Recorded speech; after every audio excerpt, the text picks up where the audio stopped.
therapy is much more accessible than you would ever imagine in the past, right? And many of those things that happen online are Yeah. free to the public.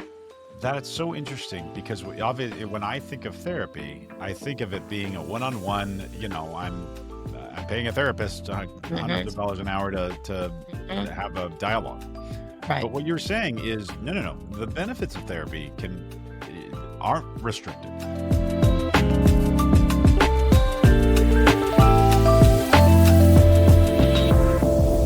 Hi, and welcome back to Raising Men. Our guest today, Dr. Gloria Vanderhorst, has spent decades working at the very heart of the issues surrounding raising men. She started her practice with preschool boys who are often mislabeled as hyperactive or problematic. And that's something that strikes very dear to my heart because I was one of those boys. And what she discovered changed the course of her career. So let's get into it. Dr. Vanderhorst, Gloria, welcome to Raising Thank Men. you. I am glad to be here, and this is a hot topic. It is. It's an honor to have you here. Now, let's talk a little bit. What is the emotional desert that so many boys grow up in, and how does that come about? It comes about through unintentional interactions with a male infant. The surprising thing about boys is that you were born with a broader range of emotional expression than girls. Interesting. You have Okay. a broader range of emotional expression, which means infant boys can go higher on the positive end. They have more emotional acceptance, more emotional interest. On the positive end, the same thing is true on the negative end.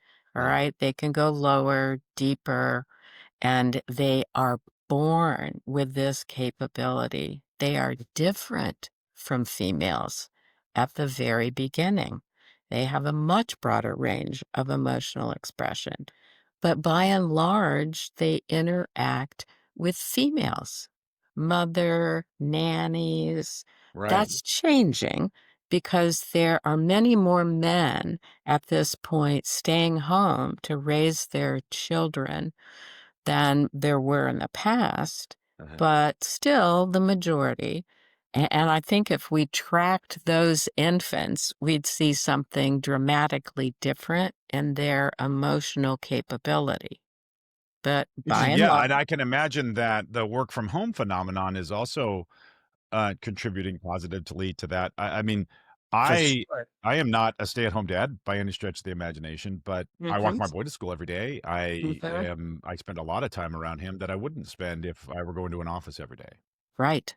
And that's fabulous because you will have a different interaction with him than a female will have. I'll Yeah. give you a really good example, basically about my own granddaughter. She had a male teacher in kindergarten, Wow. and they were doing um, just playing with paints, Uh-huh. right? Finger painting. Uh-huh. So everybody had a piece of paper and all these different colors that they could dip their fingers into. So she's playing and making those colors on the page, and then she moves on to the table, right? She's putting color on the table. Sure. Then she moves down the table leg, Yeah. right? And the male teacher, I'm convinced if she'd had a female teacher, she would have been told to stay on the page. Mhm. The male teacher took his phone out and just recorded the whole thing. Right? Wow. He just let her go any place she wanted to go with those colors, and she went all the way down the table leg as well. So there's a huge difference in the emotional reactivity of men and women, and Mm. it shows up at the infant level. Boys are much more expressive. And I think mothers don't do this intentionally. Mothers' range of emotional expression is narrower. So when the boy gets more intense, Mhm. mother's reaction, even if it's subtle, Yeah. right? Even if she just backs up a little bit or frowns a little bit, or makes some kind of gesture that goes, "Hey, I don't get it. I don't know why you're getting so intense." Yeah. Infants are emotionally brilliant. It's their only survival mechanism. So Yeah. they read the room perfectly.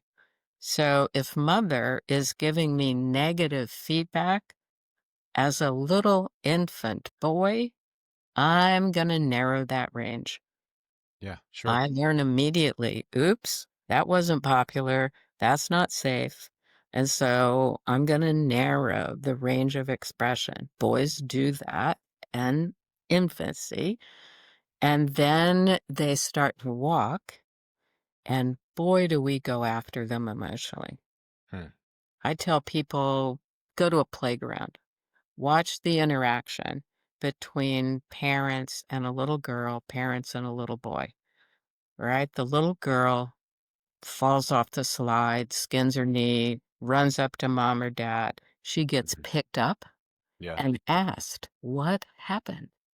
Hmm. Little boy, exactly the same injury, runs up to mom and dad. He gets asked, "What happened?" If he gives a good enough response, he'll get picked up and receive comfort. But the majority of the time, he'll just be, "Hey, go back. You're okay." Yeah. Right? It's all right. Just a little scrape. That is a huge difference Yeah. emotion. Yeah. Because they're seeking that connection, right? And so yeah, and we Mhm, just I can see how this expanded range emotionally early as a baby can mhm, actually yield a situation where the correction happens so early and so often. mhm. Whereas with the girl, her narrower range of emotions Right. ends up Won't not get getting the corrected at all. So right, what that results in is as they get older, they have a much narrower band because they've been corrected so often, whereas the girls end up with a wider band right, because they weren't corrected as much. right on target, right? That's really fascinating. Right I on find target. and what's and I'm connecting that back to my own experience. I have a boy, a 6-year-old boy and a 3-year-old girl, and it Mhm, is absolutely the case. Our boy is very deeply feeling, very emotionally connected. If anybody is upset around him, he feels it. mhm. And I've just always thought that, oh, well, that's just the way he is. No, He's that's that his way. natural talent But that's as a his natural. male. Yeah. That's his natural talent as a male. But I've also found that this has caused him problems as he gets Oh, into the yeah, real world and as he gets into yeah. school. He kinda got mislabeled, right, That's as right, problematic, right, and it was especially in, pre-kindergarten as he's trying to figure out how to work with other kids in the culture and in right. school, it became a problem. What are those early experiences, about that reveal about how our culture misunderstands boys? Well, our culture shames boys, all right? And then Yeah, think about that just as the emotional load that a male carries. yeah. We do shame boys. They're not supposed to cry, Mhm. right? They're not supposed to have any sense of tenderness, right? So your son, you have a second child, here's a baby in the house, right? And it's natural for the older child to be interested, to be curious, to want to make connection, to show care and concern. We're going to honor that if it's coming from an older girl. Mhm. But when it's coming from an older boy, parents are going to go, right? Yeah, They're going to back away from it. They might enjoy it for a brief period of time, but the culture that we live in tells us that boys are to narrow their emotional expression, and we like them to be assertive, aggressive, but not tender, Mm. right? Not lovingly, right? Not softly connected. We rob them of that capability and we do it intentionally. Yeah. So, I mean, I imagine you think that's a bad thing. Why is that a bad Yeah, thing? my tone of voice can tell you that I definitely think it's a handicap. Yeah. I get the function of it. Mhm. All right. If you go back in time, we'll put you back into caveman time. All right. I want the guy to be brave, aggressive, pick his spear up, go out, not have any sense of fear, trepidation. Yeah. I want him completely cut off from the negative end of the feeling continuum. All right. I Mhm. want him to be bold because I need him. All right. Yeah, To go bold kill and something. maybe a little stupid. And maybe a little stupid, Yeah. but I need him, right, to go kill something Yeah. so that I can be fed, the kids in the cave can be fed, and we've, done this for centuries upon centuries. Mhm. I don't think it continues to be adaptive, Yeah. right? I Yeah, think we're I talk in a about culture that I can like expand.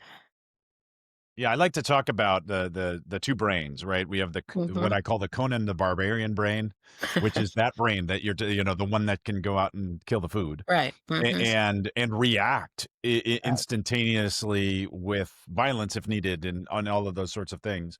And then there's the Sherlock Holmes brain, which is the one that allows us to think and learn and improve over Mhm, time and all of that stuff. And mhm, we have abstracted our society and culture has abstracted out the need for the Conan the Barbarian brain, except for certain professions and that sort of thing.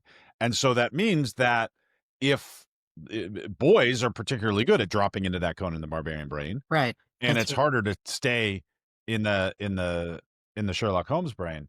But that means that unless you happen to be in a profession where you absolutely need that, it's maladaptive.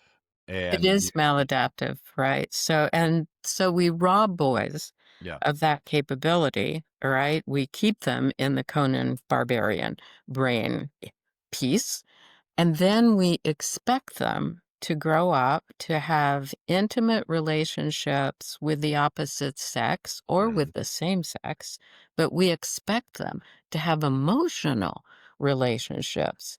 Mhm. That's not possible, right? Right. That's difficult. That's stressful because they don't access the full range of emotions. They access irritation, they access aggression, all right? But they don't access tenderness. They don't come home and disclose about feeling injured emotionally Yeah. because someone else got an assignment or a promotion that they thought that they deserved. They come home angry about that, right? Yeah. You're right. And what can I do with that? All I want to do with that is tamp it down, Yeah, that's right. right? I don't want this guy getting angry and belligerent and aggressive.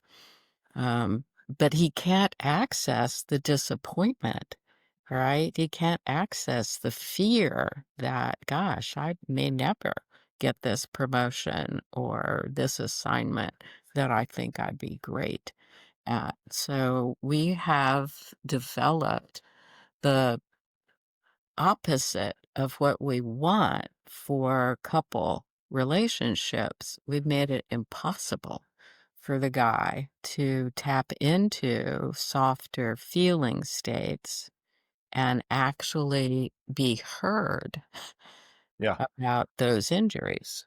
And I mean, even at that level, so, I let's imagine I don't get a promotion I think I deserve, I come home angry about that. My anger is not gonna do any good.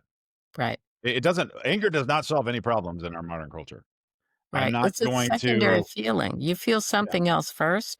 The mhm, anger is the escape from that thing. And so yeah, what you want is you want to find out, well, what's the primary feeling that that yeah. guy is having? What's my anger trying to tell me? Right. And then what do I do about it long term? How do I do a better job at promoting myself if that's the Right. issue, if, Hmm. whatever it is, yeah, and if all I do is get angry and talk about how mean my boss is and how he doesn't see me, well, it's not gonna get That's me not anywhere. going to help. No, Yeah. it's not going to get you the next advance. I understand a lot of your career has it starts with looking at children, and then Right. it kind of expands into their fathers who end up That's right. entering therapy because of their sons. That's right. So Yeah. what do you see as the common emotional wounds that you see in these men as a result of this kind of thing? Well, the common thread for men is that they never get legitimized for feeling hurt, feeling sad, feeling injured. Yeah. They can't express those. So they can express irritation, they can express anger. I mean, the reason the divorce rate is 50%, and oh, the stats will tell you that the divorce rate has declined. Mhm. That's not true. Hmm. The reason it's declined is that people are not getting officially married I see. anymore. They're not Yeah. going to the Right. courthouse And and so the divorce signing is the now just a paper breakup. that makes it a record for the government. Yeah. A It's been and tracked. so their divorces are still happening. People are splitting up at about the same rate Right. that they always have, but it just doesn't show up in their records, and our jails are full of men Oh man. Yeah, yeah, that's a because they huge cannot express the full range of emotion yeah. and problem solve about what are the injuries that they're experiencing in relationship, at work, and dynamics with friends. Men don't disclose to men, that's the other thing Yeah. that happens, alright? Part Men of my stay motivation, even connected. starting this podcast, was a realization that my wife had 6 or 7 people that knew every detail of our lives, and she shared just every tiny little thing, and every incremental thing that she needed to share Right. was a tiny little effort for her. Mhm. Whereas I had a friend come to me and tell me that after 20 years, he's getting a divorce, Mhm. and about all the problems that he had been experiencing over the last year that were uh, unfixable, Right. and we Mhm. hadn't spoken about it. In Right. 20 years, we hadn't spoken about any of the problems in either of our relationships, and I hadn't shared with him, and he hadn't shared with me, and this Mhm. is my best friend Yeah. from middle school, Right. Yeah. and Think of how long you've known that guy, right? yeah, I've known that guy for maybe almost longer than anybody else in my life, Yeah. Yeah. and yet, when I found out he was getting divorced, he told me earlier than a lot of other people, but Mhm. 10 years too late. Right. Yeah, but that's the tradition, all right? We raise men to function in that way, not to disclose any emotional Yeah. detail. You Yeah, I can think brag there's about your successes, all right? But you yeah, can't have emotional needs. yeah. What do you think I mean, for people who might be resistant to that, who might argue that, "No, that's what masculinity is, and masculinity is strength," and all of that stuff. What is their argument, and how would you respond to that? Okay, I've had that argument Sure, I can imagine. with people, right? The truth of the matter is that the person who's arguing that is fearing that they will lose their assertiveness, their Yeah. power, their sense of being invigorated. It's not true. You're not going to lose that. You're going to add to that. Mhm. You'll have a stronger sense of how to express a need, how to develop intimacy with both men and women that is not sexual. Not every piece of intimacy Uh, is sexual. Sure. But I think that's the fear, right? If I'm a guy and I access feeling states that are intimate and deep for me, and then I share them with another guy, my fear is that's gonna roll into sexual intimacy. Sure. And it's not gonna roll into sexual intimacy unless you want it to go there, Yeah, in which right? case, good. You just figured something else about yourself Right. that is good, right? Yeah, that's interesting. Now, I think this is a good segue to talk about your book. You've written a book called Read, Reflect, Respond: The 3 R's of Growth and Change. Tell me about that. Yes, this is a journal book. This is a book for everyone, men and women, and it is different in this way. Each essay is stimulating. It will tap into pieces of your history. It'll tap into feelings in the present. It'll bring up memories maybe that you have had hidden, and everything is recorded in your brain. Your brain's wonderful, right? It stores absolutely everything. Right. You have memories even before you were born, the last trimester in utero. You have memories, so those are up there. You have memories from the day that you were born. All of those are up there. They can all be accessed. And so this book has a series of essays that can tap into those early pieces of history, but it's different in that the facing page where you can respond to the essay is a blank piece of paper. It has a couple of stimulating questions on it, but it's blank for a very good reason because you store memories in terms of pictures and in terms of actions and also in terms of language. But most of the time, journal books only ask you to tap into language. Mhm. Well, language, written language, doesn't start until what? You go to school, first grade, 6, 7 Yeah, 5 or 6, yeah. years old, right? Yeah. Well, I gotta tell you got a lot of memories before that.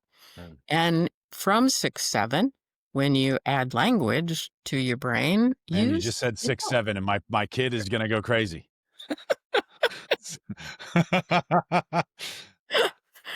but you still store information in terms of visual memory and Yeah. kinesthetic memory, which is action memory. So I'll show you this book. All Oh, right. it's gorgeous. Here's the facing. Yeah. But here's the critical piece. Here's an essay, and here's the blank page. Yeah. You can scribble, draw, you can use intensity, um, and the essays have very interesting titles. Here's one: Are You Your Own Con Artist? Think about Wow. that. Wow, that's a really, really powerful statement. I it makes me wanna do it. Yeah, it's fabulous, and so it enables you to tap into early pieces of history that have been hidden, and they influence you, Yeah. right? Right now, each one of us is being influenced by some early piece of history that we're not exactly aware of. Mhm. But if we take time to engage in reflection and let our brain access all of those pictures, all of those actions, along with the words, we're going to be able to do a deeper and a more healing experience will happen. It's guaranteed because that information is there and it jumps into the present when you least expect it. Sure. And if you don't do it on purpose, it'll happen accidentally in ways that are usually bad. Right. That's Yeah, and absolutely right. are I one of the things that I've seen happen, and I mean, I think I've experienced this in myself somewhat, and I've definitely seen it amongst other people, is as you start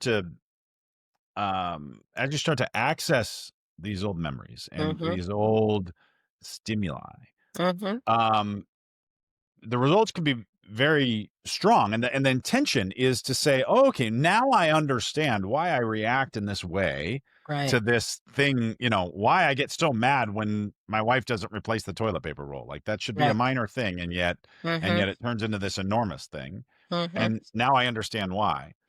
The next step is then, okay, and I can now defeat that thing.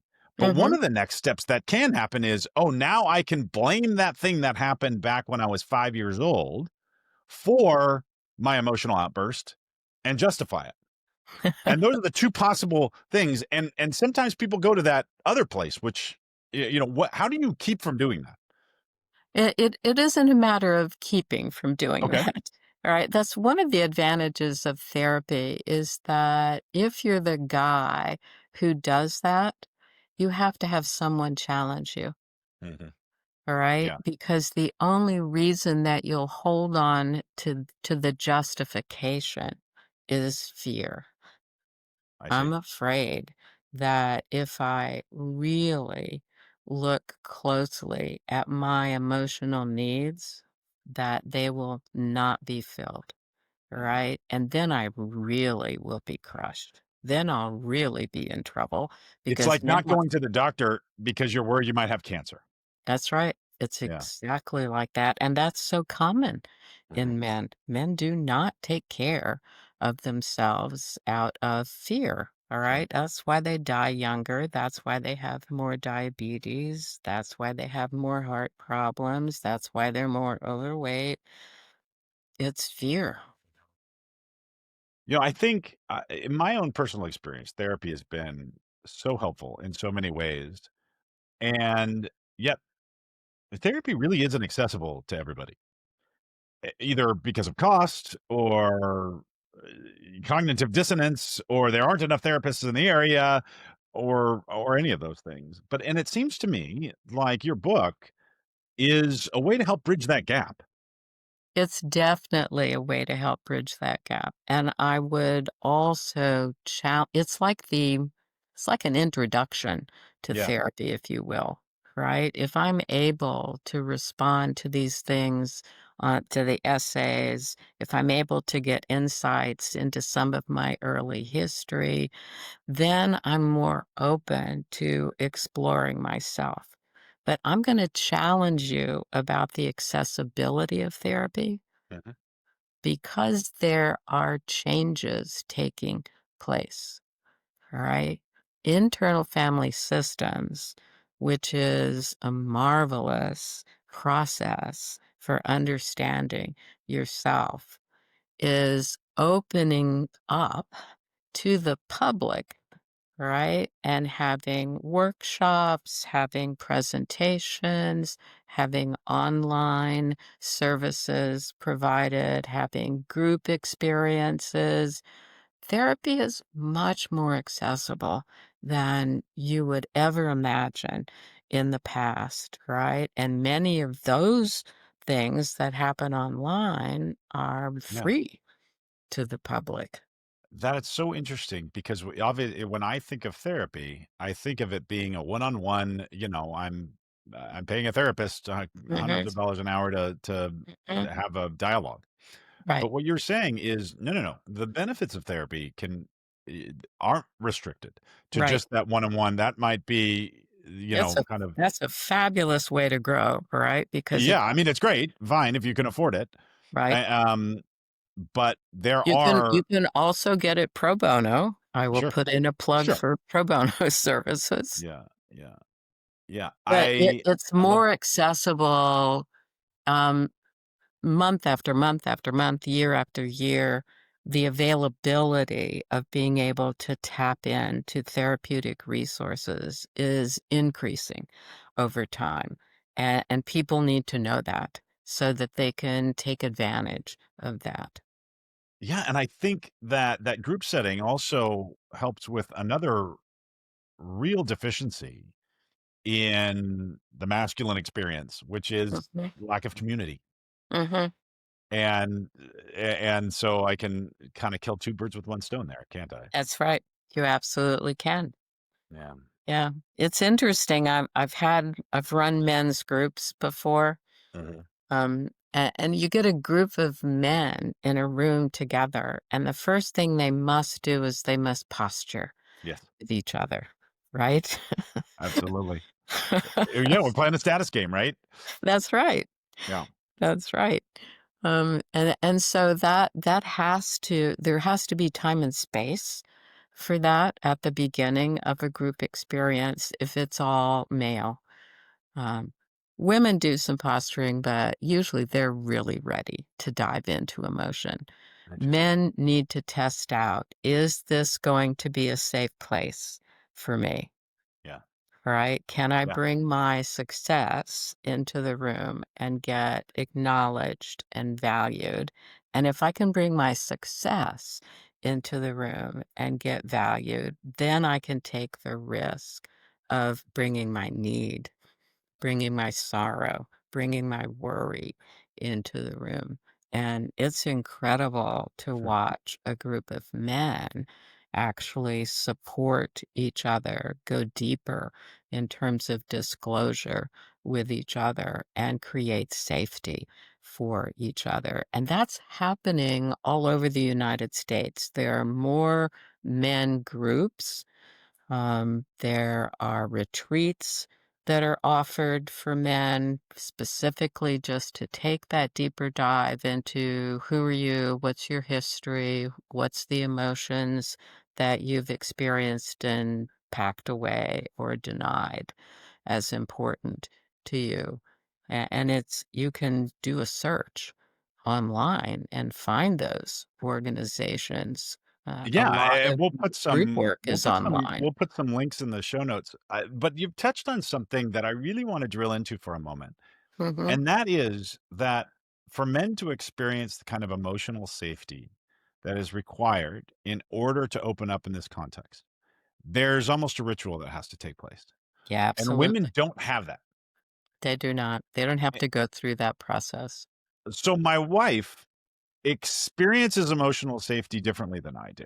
It's Mhm, almost like an inverse of walking down the street at night, right? mhm, I can walk down the street at night and I don't have to worry about being physically attacked. right, And my wife can open up with her feelings with her friends and not have to worry about being emotionally attacked. right. And it's the inverse for me. Mhm, I don't have that experience. I no, have to I would absolutely feel walking into a group like that, that I would need to posture and make it clear, "Oh, no, no, I am a successful guy right. that Mhm, has his shit mhm, together, but, right, you know, I mean, yeah, I do have this thing." right, and I drive this kinda car, right? Right, yeah, yeah, These are my here's my my car key, keys, and my golf handicap is this, right, and I and would love you like to this see my kinda app? giant dog. A giant dog. Yeah. Who has all these great tricks. Yeah, I'm Right, with you. I'm with you 100%. That's fascinating. It's never actually occurred to me that that parallel there where mhm, emotional safety is as inaccessible to me right away as physical right, safety is to a to woman. her. Mhm, Yeah. That's a absolutely. really, really interesting distinction. Mhm. Now, tell me, for parents listening, especially parents of boys, what are the first practical steps that we could take to help raise emotionally healthy boys? Yeah, the first thing that I encourage parents to do is to reflect on your early interactions with that boy. Go back in time, be transparent, be honest with yourself, Right. right? What happened inside of you, both mother and father, when your little boy cried, Yeah. right? Figure that out. And at what point in time in the development of that boy did you decide to treat crying as something that you didn't like were afraid of, wanted to discourage, wanted to diminish. You owe your son an apology, Yeah. right? You need to be transparent. I tell this story about a friend who had a little boy same age as my little girl. And my daughter took something, favorite toy, from the guy, wouldn't hand it back. So he heads over to his parents, and his father whacks him in the chest, lands him on his butt, and tells him to stop crying. Uh, Now, that's insane. yeah. Right? Legitimately, his favorite toy has been taken away from him. He has Right. every right to complain and to cry, to receive comfort, to be given some strategies on how to go back and get it away from her or Right. trade her for something else. Right? He needed help and support. Yeah. Instead, he got aggression and shame. That I can happens totally see how that comes constantly for about. boys. Yeah. It's like we think that we need to train them Mhm. to not be babies. Not be Because if tender, we let yeah. them be babies now, when they're 3 years old, Mhm. then at 28, he's gonna be a baby and he's not gonna be Right, able to handle it when a girl breaks up with him or whatever it right. is. Or whatever, And right? that's actually not true. Not true at all. It's actually the reverse. Mhm. By training them not to be babies when they're 3, you're building somebody brittle, and That's they right. come across as strong, but then when they really get hit hard, they fall apart, That's right. They as can't opposed to manage it. building somebody resilient who Right, can experience right. emotion and not let it overwhelm them. And that's why suicide is more prominent among men than women. Extremely more prominent. It's Mhm. Yeah. terrifying. That statistic Wildly, terrifies me. Yeah, wildly more 80% prominent, suicide. even if some of the most successful people in the culture.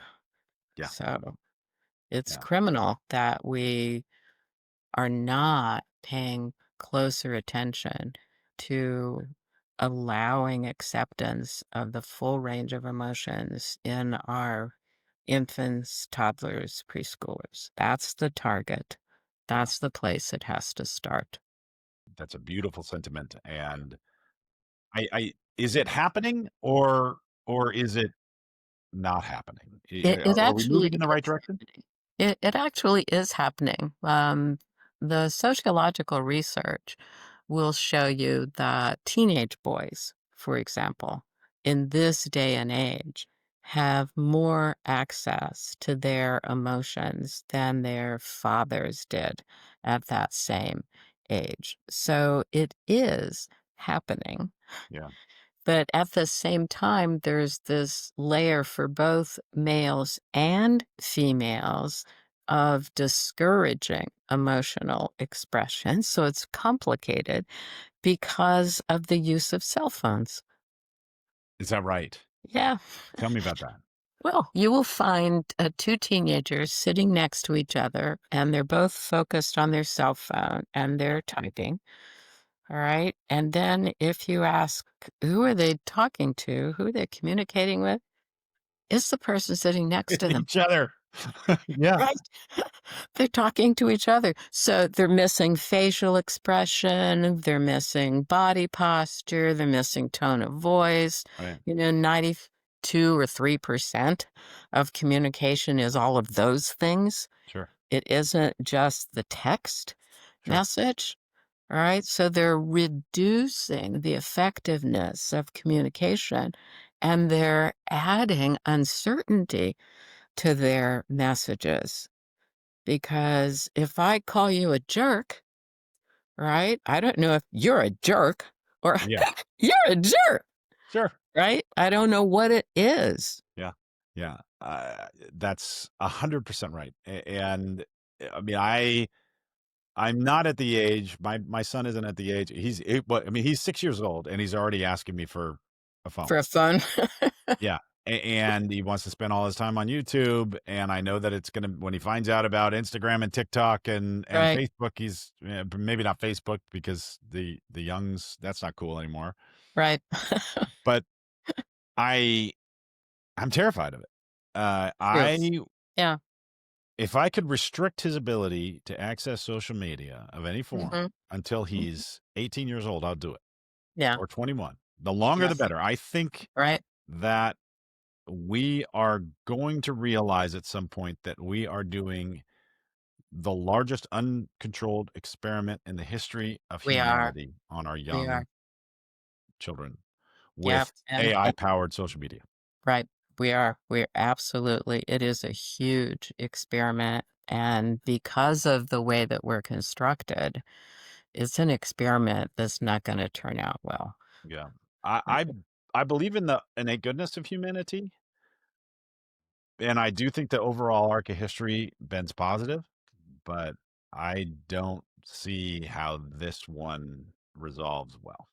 Yeah, I don't think it will Yeah. resolve well. And I Right. mean, and by the way, there's nothing I can do about it. I mean, there's nothing I can do to change that arc or to do anything about social media. But so what I'm focused on, and partly the reason that I even have this platform is I want to know what I can do tactically. Mhm.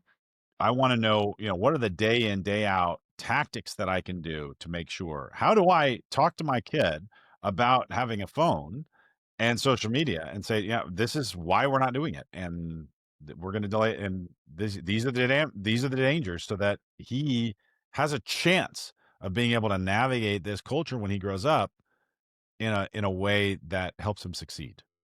Well, it isn't just setting the limit, all right? We do have to set limits, Yeah, right? We should not be giving a four-year-old a phone, right. and we are. We're giving Yeah, I four-year-olds know. the phone, right? And they have little pictures on them so that you can dial mom or dad or grandma or so Wow. yeah, we're starting at that age, but it isn't just limiting access. We have to be intentional about providing engagement for that child.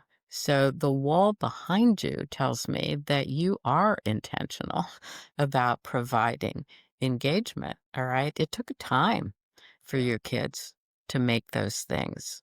All yeah, right. And they weren't on media in order to create them.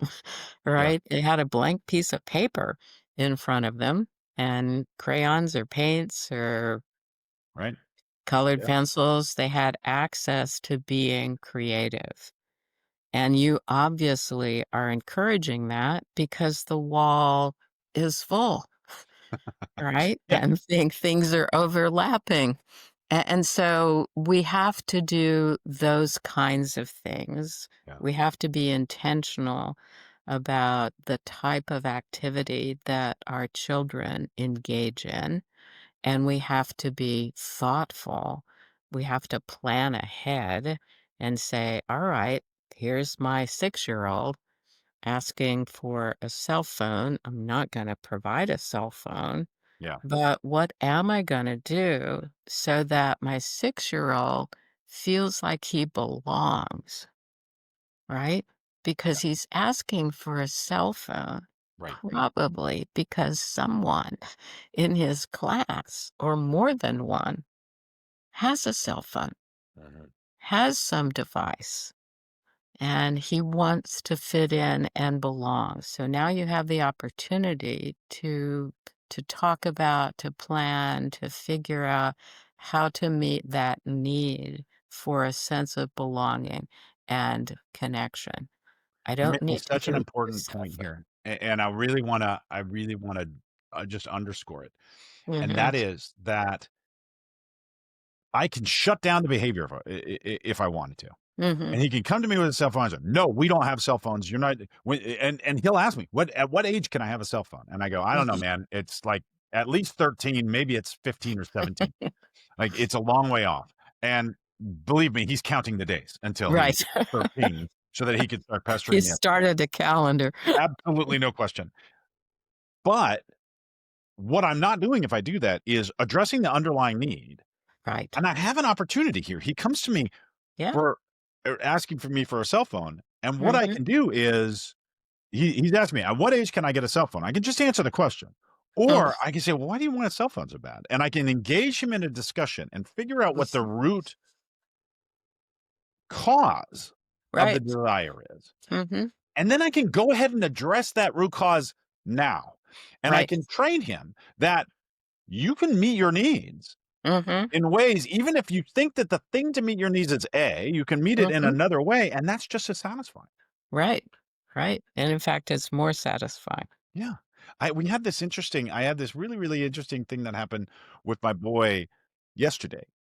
And so we were getting ready to go to, and I don't normally succeed like this, but we were getting ready to go to a lunch, a Mhm. breakfast with Santa.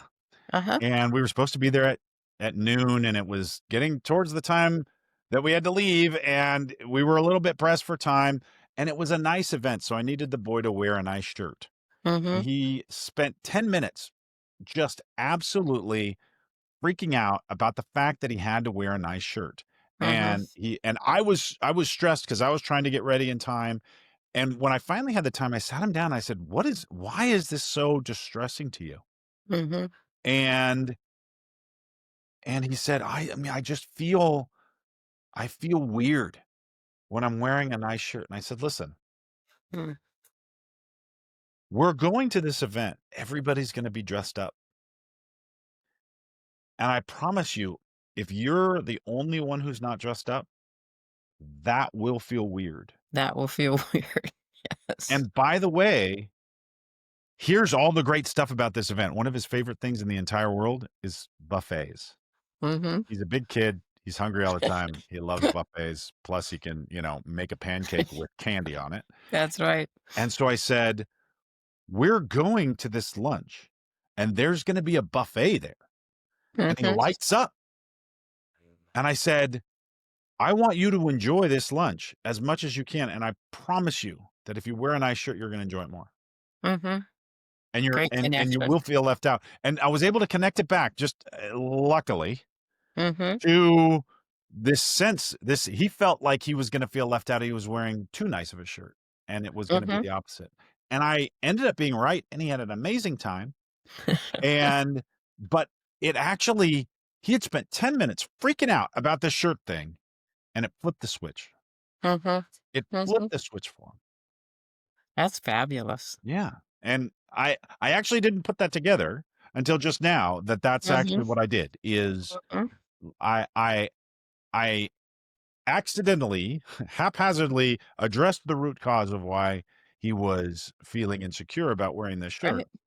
and then it changes. It just absolutely goes Yeah, away. so the shirt, the cell phone, he's sending you very powerful messages Yeah, about his need to feel included, to yeah, feel like he belongs, to feel like he blends in with everybody else. So you can also take a deeper dive yeah, into that because clearly he's saying, this is a theme for mhm, me. All right, this is a powerful theme. I yeah, want to belong. I want to be included, and I'm questioning it all the time. It's kind of coming up in my head. Do I fit? yeah. Do I fit? Yeah, and I mean, of course, we all feel this way, and I so naturally they will feel that way. But both my kids are unusually large Mm-hmm. for their age, and so I Mm-hmm. mean, literally, he's head and shoulders taller than every other kid in his class, and Uh-huh. the girl's the same way, Yeah. and she has other kids like remarking to her about her height and her weight, Right. and she feels weird because she's so tall, Mm-hmm. and we're looking for ways of getting them into environments like sports where their size is an asset, so they Mm-hmm. can feel pride about it Mm-hmm. as opposed to what happens, and so, Mm-hmm. it's that's another part of the challenge Yeah, is, and okay, helping them to build friendships. yeah, Right? One-on-one relationships with 1 or 2 kids in their class so yeah, that they feel like they really have a sense of belonging, right, is powerful. yeah, yeah. No, I appreciate that. Now, I always like to finish up these conversations by asking the same kind of question. I'll put you on the spot a little bit, Okay.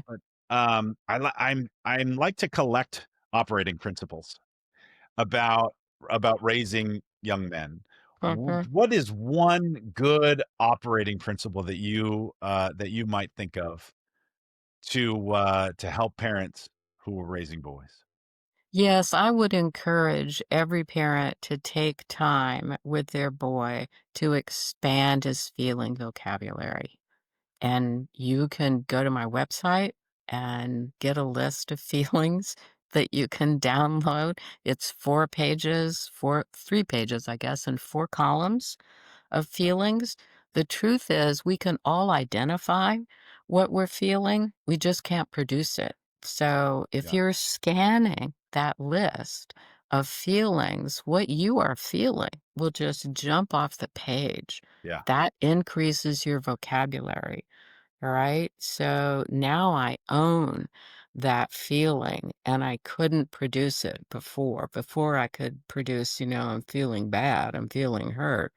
mhm. But Now you have now all these other I, words for it. I can produce much more elaborate descriptions of Yeah. my feeling It's state. like learning a language. It is. It's definitely learning a language. Yeah.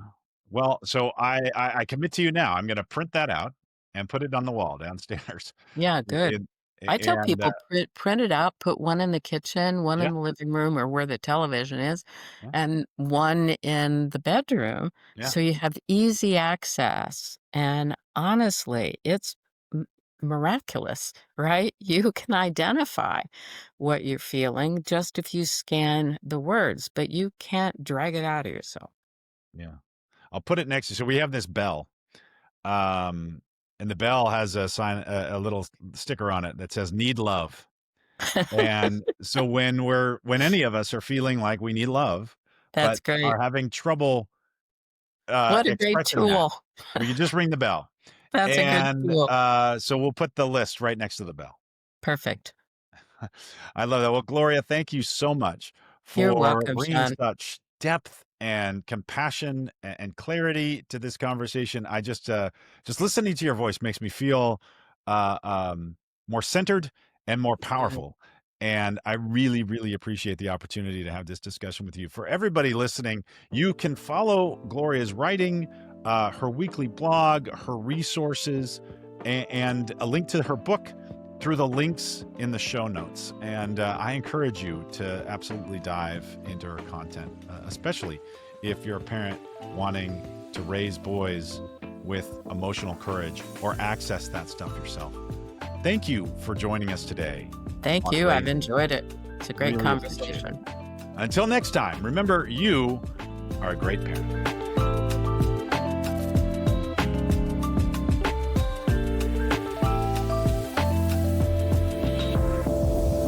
Raising Men is produced by Phil Hernandez. This episode was edited by Ralph Tolentino.